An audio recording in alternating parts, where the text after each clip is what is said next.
Whether you're a fan of it or not, Christmas certainly is a time of evocative imagery.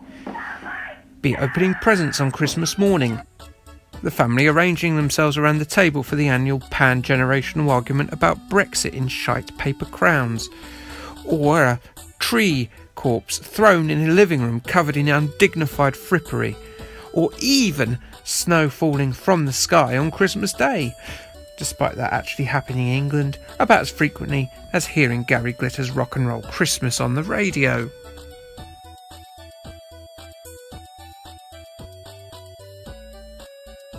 An image that Christmas doesn't conjure, to my mind at least, is that of subterranean mammals risking their lives to assemble and distribute a tape cassette freebie for a magazine. And yet, that's what they've gone for here in Moley Christmas. Monty Mole was an iconic character throughout the 80s computer era. Monty was a miner who wore a monocle, which seems normal.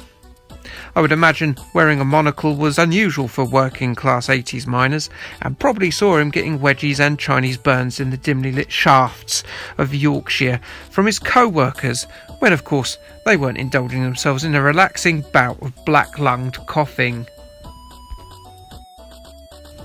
There were 6 titles in the series, with the first, Wanted Monty Mole, published by Gremlin Graphics in 1984 for the Commodore 64 and the ZX Spectrum. Monty was created by Peter Harrop around the time of the UK miners' strike, with Monty being one of the miners who has to go around stealing coal because he can't earn any income during the strike. That is some heavy shite for a platform game with a cartoon mole, and it gets worse. The following 2 games, Monty is Innocent and Monty on the Run, show that Monty continued to have a rough time of it, with Auf Wiedersehen Monty showing him doing what all British career criminals do: get the money together to retire in the balmy heat of the Mediterranean coasts of southern Europe. There could well be a movie of this one day, you'd hope, and in the cast would be Riz Ahmed, Ray Winstone and Danny Dyer, all dressed as moles, or Arthur Scargill heads. Oh, and after all this crime capering, he becomes a superhero for some reason, in Impossible. Imagine if Buster had ended with Phil Collins joining the Avengers instead of running that flower stall. It would be terrible. You've ruined the film. You've ruined the film with that ending. Bloody Impossible. It's not even very good.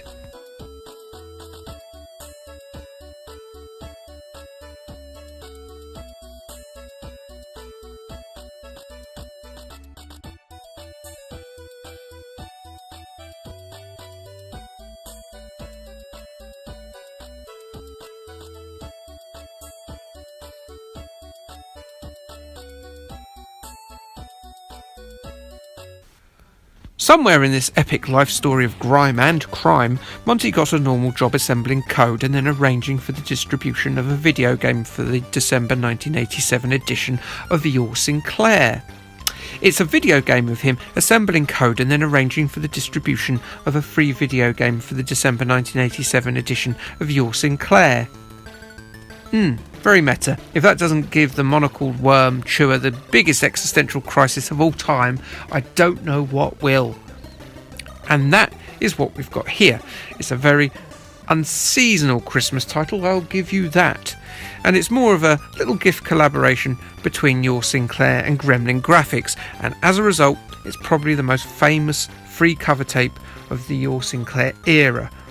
That aside from, of course, Advanced Lawnmower Simulator or the wonderful Batty. They even provided a little cut-out inlay for you so you can pretend it's a full game. Ah, isn't that nice? It's only 6 screens though. So, Monty starts in the Gremlin Graphics office, a terribly untidy place with massive spool cassettes lying around and a burger that is so rotten that just touching it damages the titular mole. It's no wonder they lost parts of the source code for this game.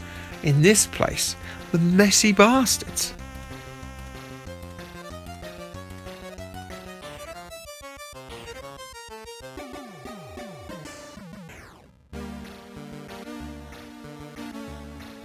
From here, Monty heads to the mastering plant, dodging electrified doohickeys and then waiting for a giant spool that's bigger than he is to fall on his head. Man, Monty, this job sucks. No wonder you turned to a life of crime. It looks like the same spool that kills him at the bottom of the screen. But that one must be made from hate wasps and sulfuric acid. I don't know, it doesn't make much sense, does it? 80s games, eh? No consistency in that 48k worth of entertainment. From here, Monty heads to screen 3 and the duplication plant, and another plant full of horrendous danger. My, aren't we getting an education though on how these games were made? The factory employs one person who doesn't appear to know what he's doing from the look of him. And then there's his boss, an angry floating evil eye. This was commonplace during, of course, the tough economic times of the late 20th century. My first job involved being monitored by Sauron from Lord of the Rings. Monty collects 8 tapes at the end of this screen, which seems a little bit short of what you need for an incredibly popular video games magazine. But I'm sure 8 tapes will be fine. Oh, and they're giant tapes, by the way. Or is it that I'm looking at this the wrong way and the spool and the tapes are normal, and Monty is of course a mole and therefore about 2 inches big? Just watch that back of yours though, Monty. All that graft down to pit and now hauling this about. Jeez, man. You'll be in a care home before you know it. On to screen 4, and we see Monty trying to hitch down the M1, showing how little Gremlin Graphics cared about your Sinclair having this free title. Oh yeah, we've got these games. Should we hire a truck maybe?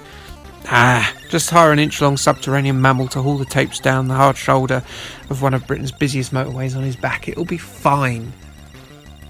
When Monty arrives in the Your Sinclair offices on screen 5, it appears that some sort of terrible trans-dimensional accident has occurred that has resulted in Pac-Man and one of his spooky adversaries crossing into the real world. A bit like Adam Sandler's comedy film Pixels, but somehow funnier, despite also being not in the remotest bit funny.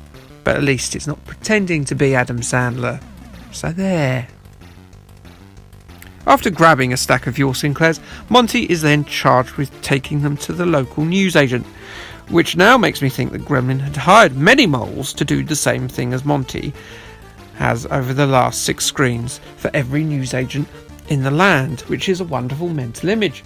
All these moles taking 8 copies each to all the newsagents, all of them there, a legion of moles with cassettes tied to their back, all hitching down the M1. What a wonderful idea. Let's bring back mole slavery.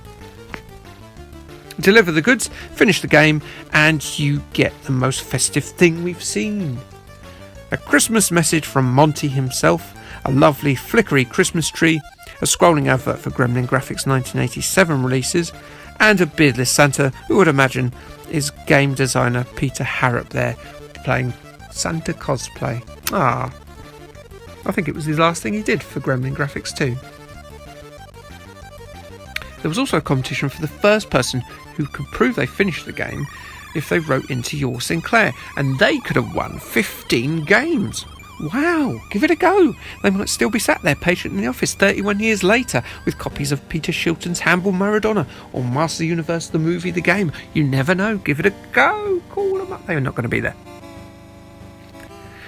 So, yes, Moley Christmas then. A fun little festive collab treat for fans of Your Sinclair and Gremlin Graphics, and an unusual little thing to boot, with the Christmas Nights title given away with issue 14 of Sega Saturn magazine in 1996 being another example.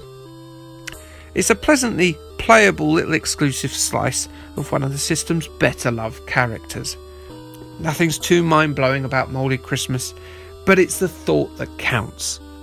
Try to remember that as you open the 3rd Link's Wash set on December the 25th, gentlemen. Have a nice Christmas, people. Not a great one or a good one. Just have one. Just a Christmas if you have to.